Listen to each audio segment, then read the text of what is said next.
He spent 4 years in a Siberian prison camp, surrounded by murderers, thieves, and the most dangerous criminals in Russia.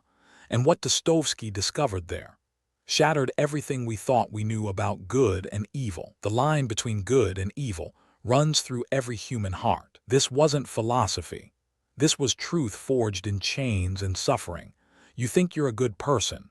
You believe evil is something out there, something done by monsters and psychopaths. You are wrong. Dostoevsky spent his life proving that the most ordinary people are capable of the most extraordinary evil.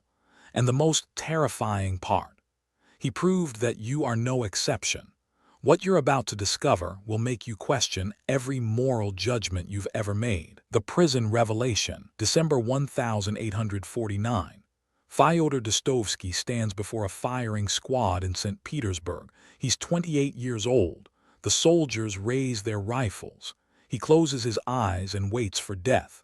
Then, at the last possible second, a messenger arrives with a pardon from the Tsar. The execution was staged, a psychological torture designed to break him. But something else happened in that moment. To be too acutely conscious is a disease. Dostoevsky was sent to a Siberian labor camp for 4 years. And there, among murderers and rapists, he made a discovery that would haunt his writing forever. The criminals weren't monsters. They were ordinary men, peasants, soldiers, fathers, men who had committed unspeakable acts, yet still prayed, still loved their children, still showed kindness. Ordinary. The greatest evil wasn't committed by demons. It was committed by people just like you and me. This realization would birth some of the darkest and most profound literature ever written.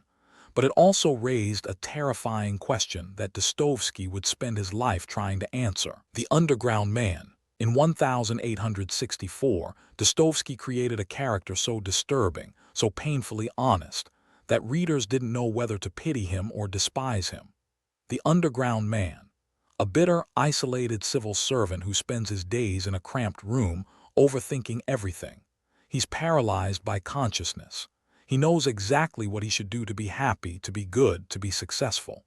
And he deliberately chooses not to do it. Deliberate self-destruction. Why would anyone choose to hurt themselves? Why would someone knowingly sabotage their own life? Here's the terrifying answer Dostoevsky uncovered. Sometimes we do evil simply to prove we're free. If this uncomfortable truth is resonating with you, hit like and subscribe to keep exploring the darkest corners of human nature. Because what Dostoevsky discovered goes even deeper.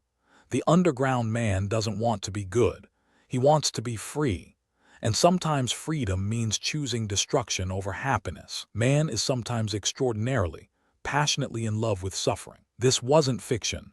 This was a mirror, and what it reflected would shake the foundations of ethics. Raskolnikov's theory. In Crime and Punishment, Dostoevsky created the most famous murderer in literary history, Rodion Raskolnikov, a brilliant young student with a theory. He believes some people are extraordinary. Napoleon, Caesar, great leaders who shaped history. These extraordinary men had the right to transgress moral law. They killed thousands, yet we call them heroes. What if murder could be justified by greatness? Raskolnikov decides to test his theory. He murders an old pawnbroker with an axe. A useless, parasitic woman, he tells himself. Her money could fund his education, his future contributions to society. One worthless life for countless benefits. The math seems clear. But here's what Dostoevsky understood that Raskolnikov didn't. You cannot calculate your way out of morality. The moment Raskolnikov commits the murder, he discovers something horrifying. He's not extraordinary at all. He's just a murderer. And the guilt begins to consume him from within. Guilt destroys from within. But Dostoevsky wasn't just writing about crime. He was exposing something far more dangerous. The ideology trap. Raskolnikov's theory wasn't just a character flaw. It was a prophecy. Dostoevsky saw something coming that wouldn't fully manifest until the 20th century. Ideology. When you believe in an idea strongly enough, anything becomes permissible. The ends justify the means. Stalin believed in a communist utopia. Hitler believed in racial purity. Mao believed in cultural revolution. 1. They weren't insane. 2. They weren't monsters.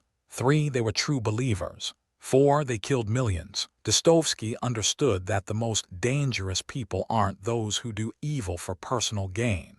They are the ones who do evil believing it's good. The soul is healed by being with children. He knew that ideology could transform ordinary people into instruments of mass murder, not through sadism, but through conviction. The good person doing evil things isn't corrupted by wickedness. They're corrupted by certainty, by the absolute belief that their cause is righteous. And this leads us to an even darker truth Dostoevsky uncovered: the Grand Inquisitor. In The Brothers Karamazov, Dostoevsky wrote what many consider the most powerful philosophical argument ever put to paper. The Grand Inquisitor. Jesus Christ returns to earth during the Spanish Inquisition. The Inquisitor, the leader of the church, arrests him, and then delivers a devastating accusation. You gave them freedom. The Inquisitor tells Christ that humanity cannot handle freedom. People don't want to choose between good and evil. They want to be told what to do. They want bread, they want miracles, they want authority. Freedom is a burden most people cannot bear. The church, the Inquisitor explains, took away Christ's gift of freedom and replaced it with comfort. And humanity thanked them for it. Nothing has ever been more insupportable for a man than freedom. Here's the terrifying implication. Good people do evil things because freedom is unbearable. We surrender our moral agency to institutions, ideologies, leaders, anyone who will carry the weight of choice for us. And in that surrender, we become capable of anything. The double nature. Dostoevsky didn't believe in simple villains. Every character he created contained multitudes. In The Brothers Karamazov, the father Fyodor Pavlovich is despicable. He's a drunk, a sensualist, a terrible parent. Yet even he has moments of genuine insight and twisted wisdom. The eldest son Dmitri is passionate and violent, capable of murder. Yet he's also capable of profound love and self-sacrifice. Ivan is an intellectual atheist whose ideas lead to patricide. Yet he's tormented by his own conclusions. Every human being has a depth that makes judgment impossible. Dostoevsky showed that the line between good and evil doesn't separate people. It runs through each of us. You are not simply good. You are not simply evil. You contain both always in every moment. Both exist within you. This is why good people do evil things. Because goodness isn't a permanent state. It's a choice you make again and again, moment by moment. And sometimes you choose wrong. But there's something even more unsettling Dostoevsky wanted us to understand. The God question. If there is no God, everything is permitted. This famous phrase, often attributed to Dostoevsky, captures his deepest fear. Everything. Ivan Karamazov makes a devastating argument. If there's no divine justice, no afterlife, no cosmic punishment, then morality is just a social convention, a useful fiction. Why not murder if you can escape consequences? Why not steal if it benefits you? Why not lie if truth serves no purpose? If God does not exist, then I am God. Dostoevsky wasn't arguing for blind faith. He was showing what happens when meaning collapses. Without something greater than ourselves, we become the sole arbiters of right and wrong. And human beings, as Dostoevsky knew better than anyone, are terrible judges. We justify everything. The 20th century proved him right. The death of God, as Nietzsche proclaimed it, didn't liberate humanity. It created a vacuum that ideology rushed to fill. But Dostoevsky didn't leave us in despair. He offered something else. Suffering's purpose. Raskolnikov doesn't find redemption through philosophy. He finds it through suffering, through confession, through love. Sonia, the prostitute who reads him the story of Lazarus, becomes his path back to humanity. Suffering accepted transforms into wisdom. Dostoevsky believed that suffering was essential to moral growth. Not suffering for its own sake, but suffering consciously embraced. When Raskolnikov finally confesses and accepts his punishment, something breaks open inside him. He becomes capable of love again, of connection, of feeling. This is Dostoevsky's answer to evil.